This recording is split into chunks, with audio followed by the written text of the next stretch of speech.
আপনি আমার সাথে পারবেন না, আমার সাথে আপনি লড়বেন না, আমার সাথে লড়লে আপনি শেষ হয়ে যাবেন। বের হয়ে আসছে রিজেন্ট হাসপাতালের চেয়ারম্যান শাহেদের একের পর এক কুকর্ম। পাওনা টাকা চাইলে দেয়া হতো হত্যার হুমকি, প্রতারণার কৌশল ছিল ভুয়া চেক। মিঠুর ঠিকাদারি প্রতিষ্ঠানের দখলে রংপুর মেডিকেল, সার্জারি ও আইসিইউ কক্ষে অফিস, গুরুত্বপূর্ণ বিভাগের চাবি নিজস্ব কর্মচারীর হাতে। সাবেক স্বরাষ্ট্রমন্ত্রী ও আওয়ামী লীগ নেতা অ্যাডভোকেট সাহারা খাতুনের মরদেহ দেশে আনার প্রস্তুতি চলছে। রাষ্ট্রপতি, প্রধানমন্ত্রী সহ দলীয় নেতা কর্মীদের শোক। ইতালির বিমানবন্দর থেকে ফিরিয়ে দেয় 147 বাংলাদেশি কোয়ারেন্টিনে। করোনা সংকটে দেশে ফিরেছেন প্রায় 2.5 লাখ প্রবাসী, আরও ফিরিয়ে নিতে চাপ মধ্যপ্রাচ্যের। এবং চাল আমদানি হলে ক্ষতিগ্রস্ত হবে কৃষক, আত্মঘাতী সিদ্ধান্ত বলছেন বিশ্লেষকরা। অসাধু মিল মালিকদের বিরুদ্ধে ব্যবস্থা নেয়ার পরামর্শ।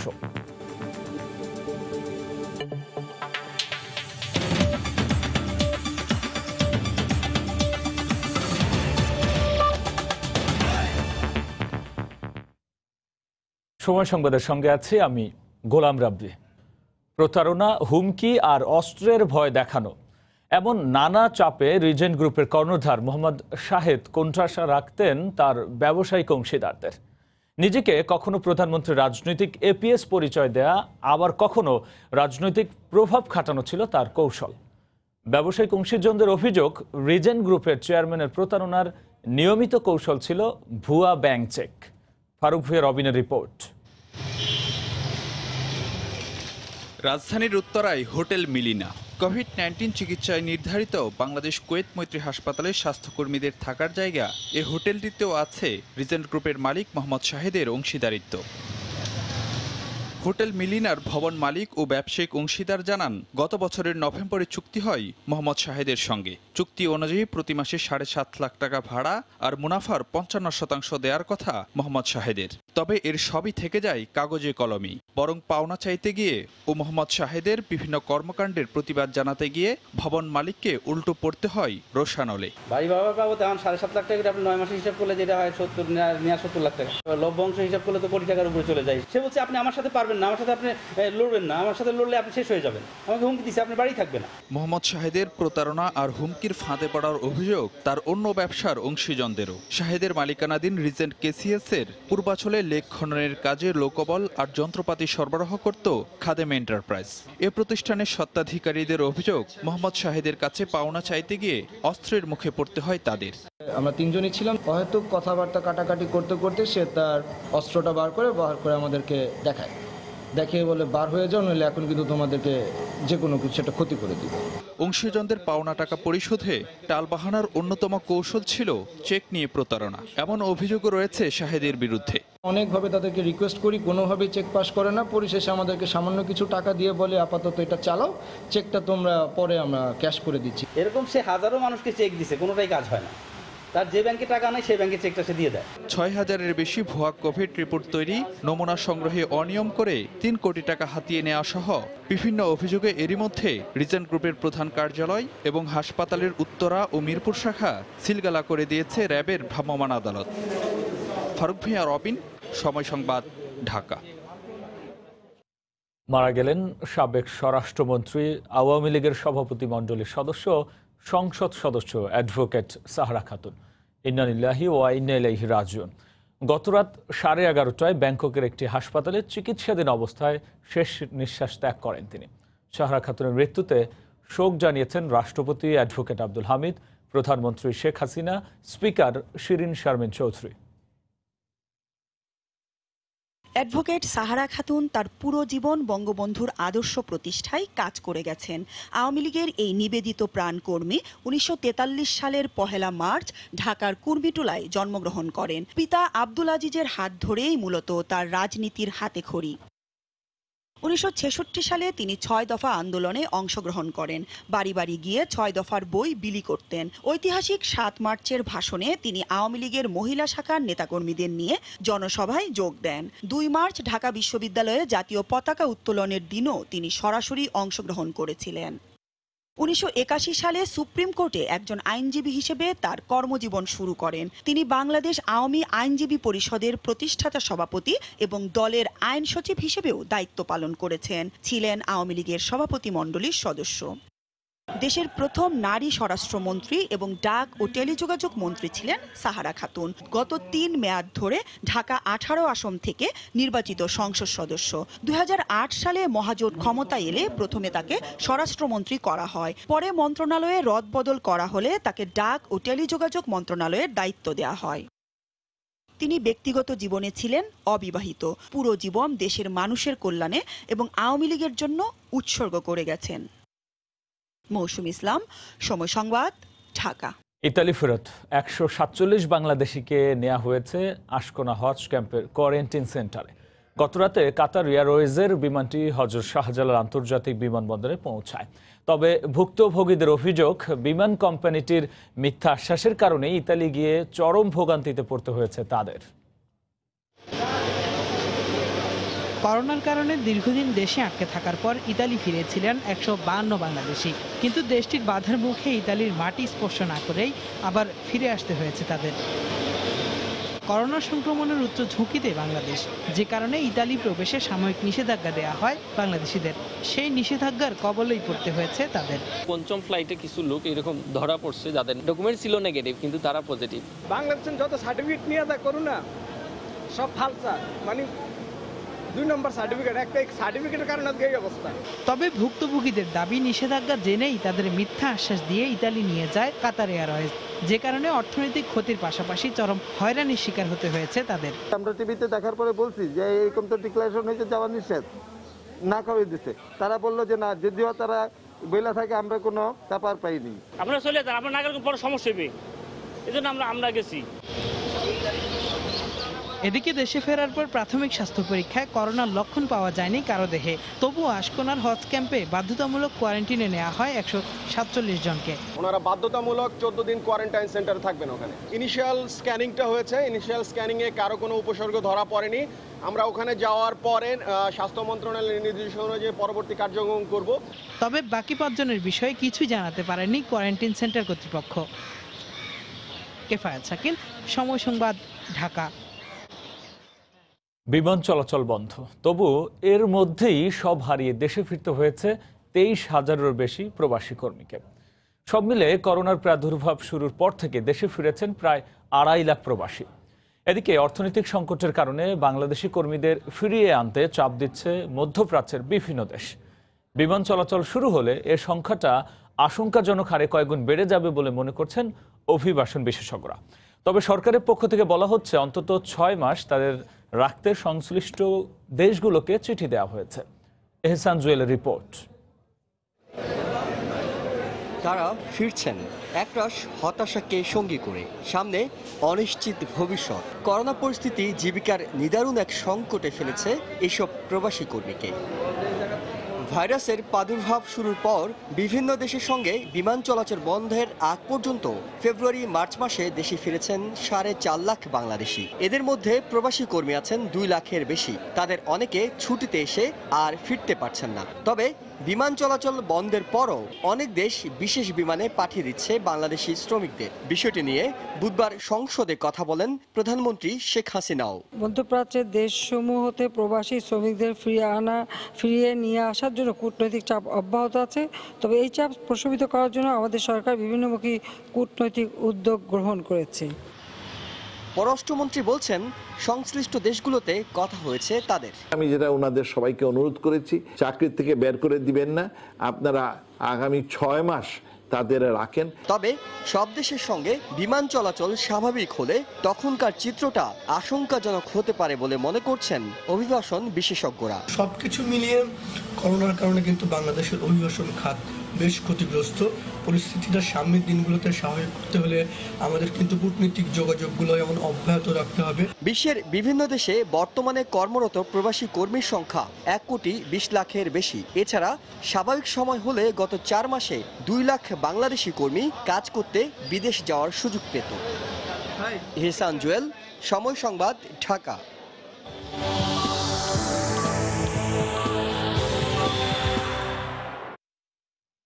করোনা সংক্রমণের প্রথম ধাপে আপাতত আক্রান্তের হার কমতে থাকলেও ভয়ঙ্কর রূপ নিয়ে দ্বিতীয় ধাপে সংক্রমণের আশঙ্কা করছেন চিকিৎসকেরা। বিশেষ করে কোরবানির ঈদে সাধারণ মানুষের চলাচল নিয়ন্ত্রণ করা না গেলে আগস্ট মাসের শেষে কিংবা সেপ্টেম্বরের শুরু থেকে সেকেন্ড ওয়েভের শঙ্কা তাদের। সাক্ষাৎ ত্রিপুর ক্যামেরায় বিস্তারিত জানাচ্ছেন কমল দে। 8ই মার্চ দেশে প্রথম করোনা রোগী শনাক্ত হওয়ার পর পেরিয়ে গেছে 4 মাসের বেশি। রোগীর সংখ্যাও 1.5 লাখের ঘর অতিক্রম করেছে, আর মৃতের সংখ্যা ছাড়িয়েছে 2000। অন্যান্য দেশগুলোর হিসেব অনুযায়ী বাংলাদেশ এখন সংক্রমণের চূড়ান্ত ধাপ পেরিয়ে নিচের দিকে নামছে। তবে নানা অব্যবস্থাপনার কারণে খুব সহসা বাংলাদেশে করোনা ভাইরাস সংক্রমণের সেকেন্ড ওয়েভ আসার আশঙ্কা করছেন চিকিৎসকরা। সেকেন্ড আর একটা ওয়েভ আসতে পারে, আমাদের সতর্কতা থাকতে হবে। এখন আমাদের রোগী কমছে বলে আমরা স্বাস্থ্যবিধি মানব না, আমরা আবার অবাধে চলাফেরা করব। এটা করলে আবার আমরা সেই পূর্বের দিকে চলে যাব। সংক্রমণের প্রথম দিকে বাংলাদেশে করোনা পরিস্থিতি মোটামুটি নিয়ন্ত্রণে ছিল, কিন্তু পরবর্তীতে গার্মেন্টস কারখানা খুলে দেওয়ার পাশাপাশি রমজানের ঈদে মানুষ বাড়িমুখী হওয়ায় সংক্রমণের মাত্রা বেড়ে যায়। করোনা সংক্রমণের প্রথম ধাপের এই সময়ে এসে আক্রান্তের সংখ্যা কিছুটা কমতে থাকায় জনমনে স্বস্তি ফিরতে শুরু করেছে। তবে চিকিৎসকরা শঙ্কা রয়েছেন মহামারীর ধরন অনুযায়ী দ্বিতীয় ধাপের সংক্রমণ নিয়ে। সব দেশে কিন্তু একটা সেকেন্ড ওয়েভ আসে, এবং অন্যান্য মহামারী যেগুলো 100 বছর আগে যেটা হয়েছিল আপনার যে স্প্যানিশ ফ্লু, সেটা কিন্তু একটা সেকেন্ড ওয়েভ এসে কিন্তু আরও বেশি মানুষের মৃত্যুর কারণ ঘটিয়েছিল। করোনা রোগীদের চিকিৎসায় নিয়োজিত চিকিৎসকরা বলছেন কোরবানির ঈদ পরবর্তী সময়ে বাংলাদেশে করোনা পরিস্থিতি ভয়াবহ রূপ নিতে পারে। এই কোরবানকে কেন্দ্র করে আমরা সেকেন্ড ওয়েভের আশঙ্কা করছি, তার সাথে আমাদের সামনে শীতকাল, এই দুইটা মিলে কিন্তু সেকেন্ড ওয়েভের একটা আমাদের বিপদের একটা আশঙ্কা আমরা দেখতে পাচ্ছি। তবে দ্বিতীয় ধাপের সংক্রমণের বিষয়টি মাথায় রেখে ঈদের সরকারি ছুটি সীমিত রাখার পাশাপাশি আগেভাগে যানবাহন চলাচল বন্ধ করে দেওয়ার পরিকল্পনা চলছে বলে জানা গেছে। কমল দে, সময় সংবাদ, চট্টগ্রাম। ঠিকাদারি প্রতিষ্ঠান লেক্সিকনের দখলে রংপুর মেডিকেল। জরুরি বিভাগের একটি রুম দখল করে বানানো হয়েছে প্রতিষ্ঠানটির স্টোর রুম, আর ডায়ালিসিস বিভাগে ঢোকার গেটের চাবিও তাদের কাছে। সার্জারি ও আইসিইউ এর একটি রুমও দখল করে আছে লেক্সিকনের অফিস। সরকারি এই হাসপাতাল ঘুরে প্রতিটি কোনায় দেখা গেল তারই দখলদারিত্ব। তারিকুল ইসলাম ও শাকিল মাহমুদের ক্যামেরায় রতন সরকারের রিপোর্ট। জরুরি বিভাগের রুম দখল করে ঠিকাদার মোতাজ্জেরুল ইসলাম মিঠুর প্রতিষ্ঠান বানিয়েছে স্টোর রুম।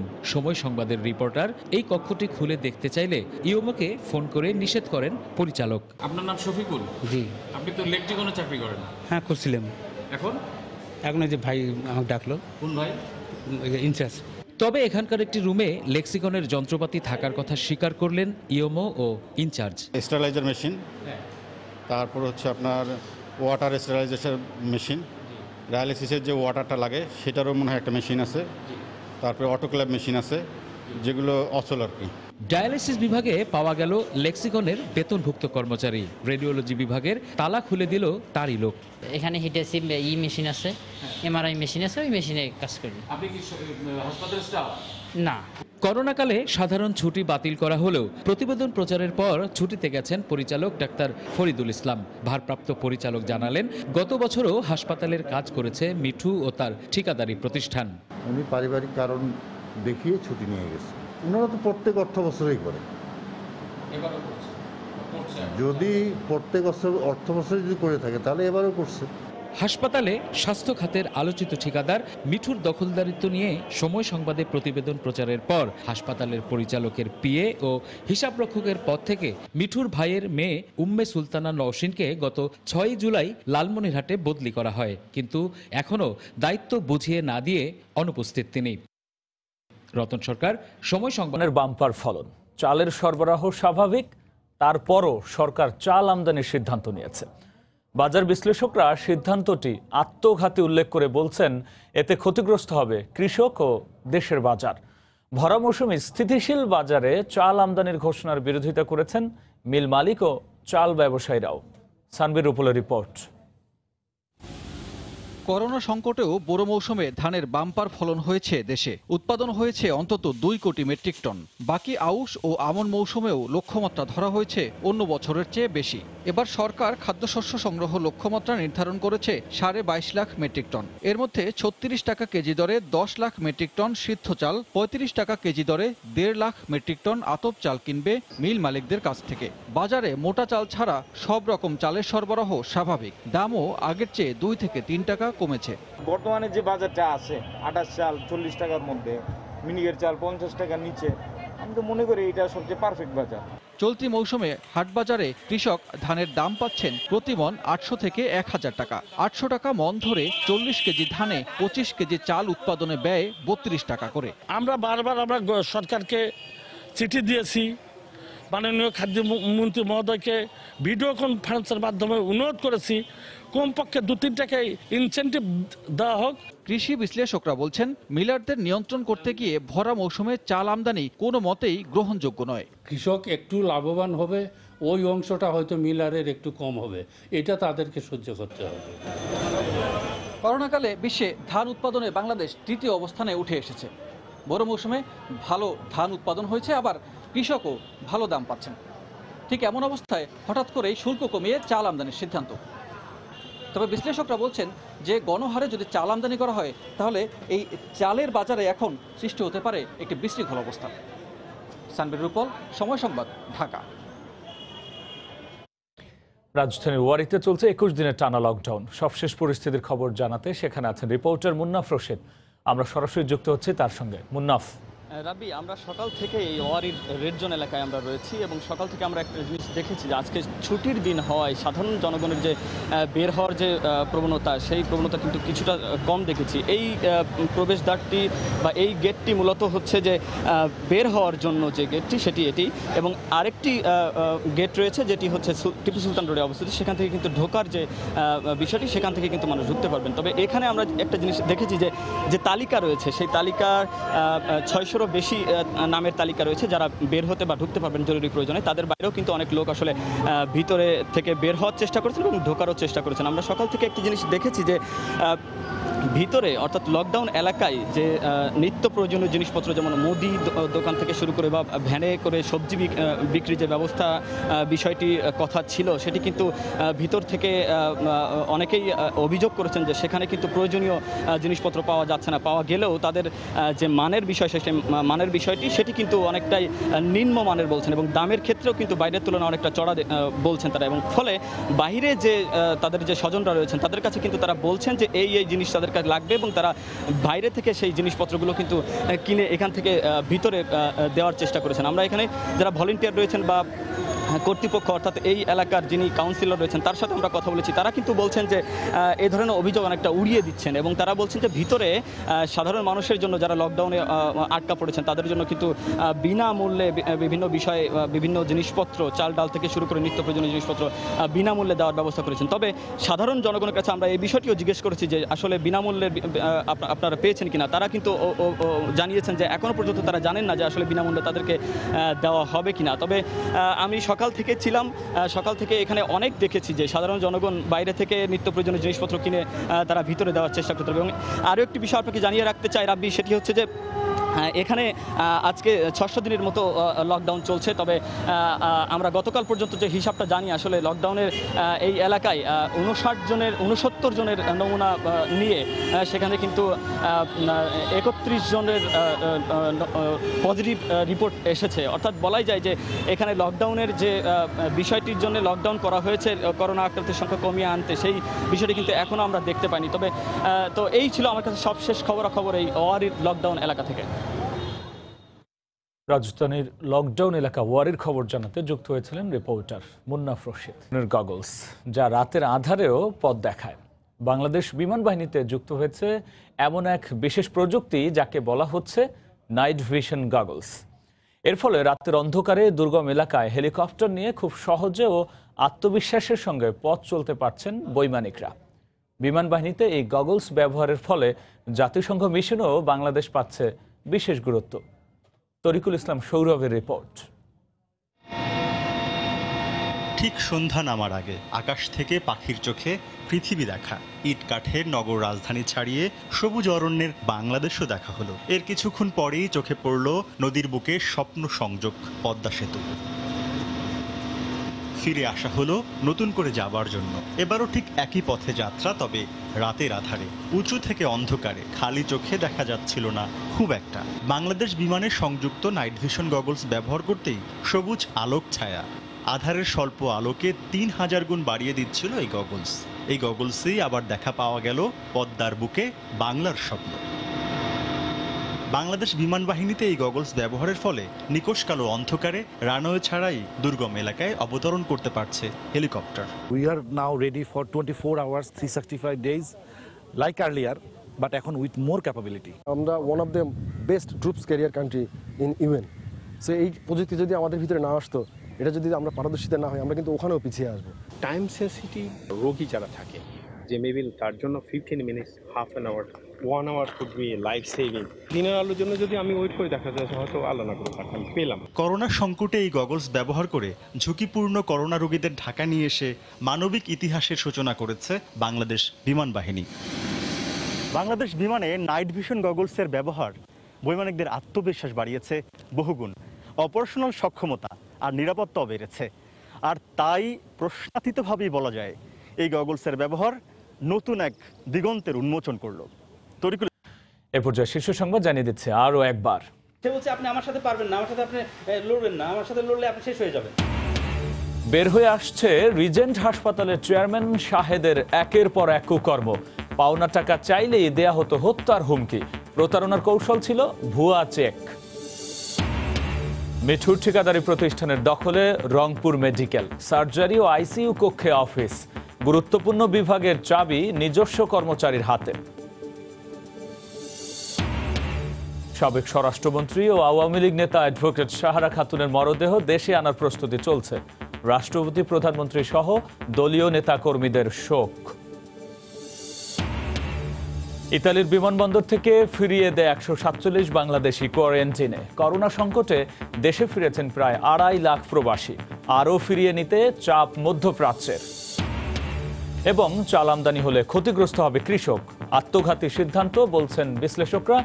অসাধু মিল মালিকদের বিরুদ্ধে ব্যবস্থা নেওয়ার পরামর্শ। এই ছিল এখনকার মতো। যে কোনো খবর পেতে ভিজিট করুন সময়নিউজ.tv। আর আপনার মোবাইলে সময় সংবাদ দেখতেও সব খবর পেতে ডাউনলোড করুন সময় অ্যাপ। এছাড়াও এই মাত্র পাওয়া খবর মোবাইলে পেতে SMS করুন *BN লিখে পাঠিয়ে দিন 16242 নম্বরে। সঙ্গে থাকুন সময়।